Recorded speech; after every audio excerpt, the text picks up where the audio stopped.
Hi, this is Terry Edwards and Drew Edwards from Renegade Recruiter. And one of the areas where we get most pushback is around price, and clients saying to us, "Oh, we can't increase our fees because we're going to lose business or whatever."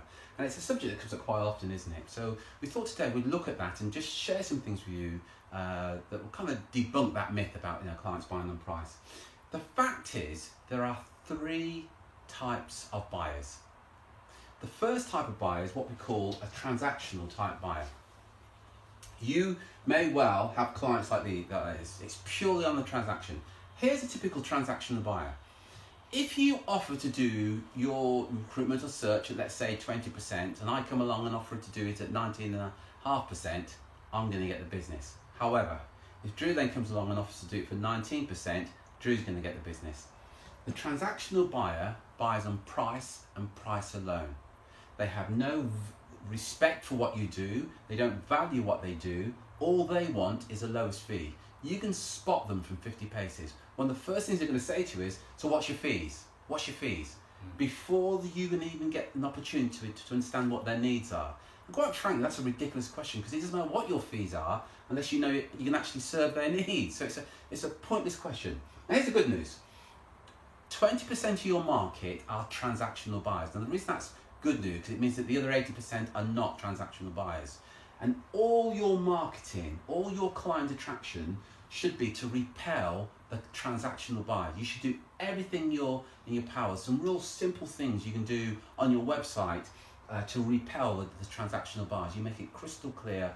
And if you're buying on price, we're probably not the organisation to work with. Anything you want to add to that, Drew? Yeah, again, just to sort of reiterate what you said. So transactional buyers, all they care about is getting the lowest fee. They don't care about the quality of candidate. They don't care about how quick you can get it done. They don't care about anything else other than the fee. And as Terry said, they're usually the hardest worked. Usually the ones who not only do they sort of moan and complain about your fee and try and get you to reduce your fee, they also demand the most from you as well. So they're actually a drain on a lot of your resources as well. But that's transactional buyers. They're disloyal, hard work, and all they care about is the lowest fee. And they're a pain in the arse. Let's just have that as well. They're absolutely a pain in the arse. So they make up 20% of the market. Your next type of buyer is what's called a relationship buyer. So let's be clear about it. The fee is important, but it's not the be-all and end-all. There's a question that you can ask quite early on in your conversation to identify relationship buyers. A very simple question you can ask. So what's more important to these guys is the relationship they have with you, your expertise, and truly meeting their needs on other areas rather than your fees as well. These guys, though, make up approximately 60% of the market. So 60% of your market are relationship type buyers. Now, they'll be on varying scales. Some of them will be going towards the transactional, so the relationship, but they also want a good deal as well. And that's fine. But it's not just about the price. As I say, they make up 60% of the market.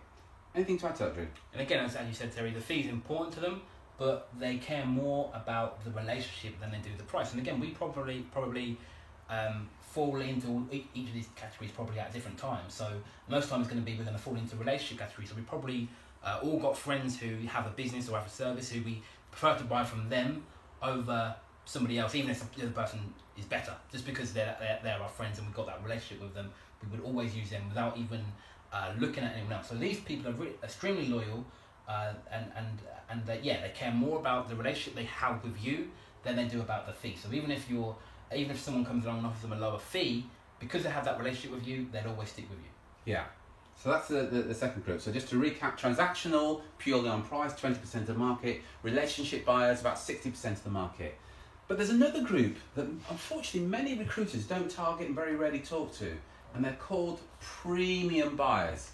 Now these group of clients will only want to buy the very best. These group of clients want a premium service. Let me repeat that. This group want a premium service. Let me ask you a question. Do you offer your niche market a premium service?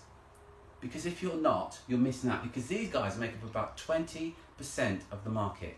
The fee is not important to them. Now this is all context relevant. You will know people in other areas who will always want a premium service. My wife is a premium buyer. We can walk into a stall and she can spot something from 50 paces and says, the moment she says, oh, that looks nice, I start to get nervous because I know whatever it is in that store, she's just spotted the premium. We all know people like that are premium buyers.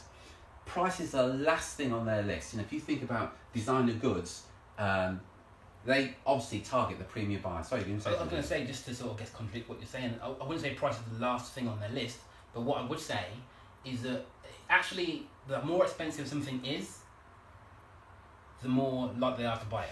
Does that make sense? So they actually, if there was two items priced differently, they're going to go for the one that's more expensive. They actually use it as a deciding factor for how quality that service or product is. They use the price to decide whether it's good or not, and actually enjoy spending more on quality. Yeah. So if you think of any product, be it a motor car, be it a home, be it clothes, there are buyers and there's a market for all these. So if it's a motor car, there's premium motor cars. There's the relationship type motor cars where it would be 60% of the market, then we'd have 60% of the market. And there are the very cheap motor cars. And this, I say, is context relevant in any product or service. But here's what's interesting, extremely applicable to the recruitment and search industry. And there are some simple things you can do to attract. You should do your utmost to be attracting the relationship buyers and the premium buyers, and doing everything you can to repelling the price buyers.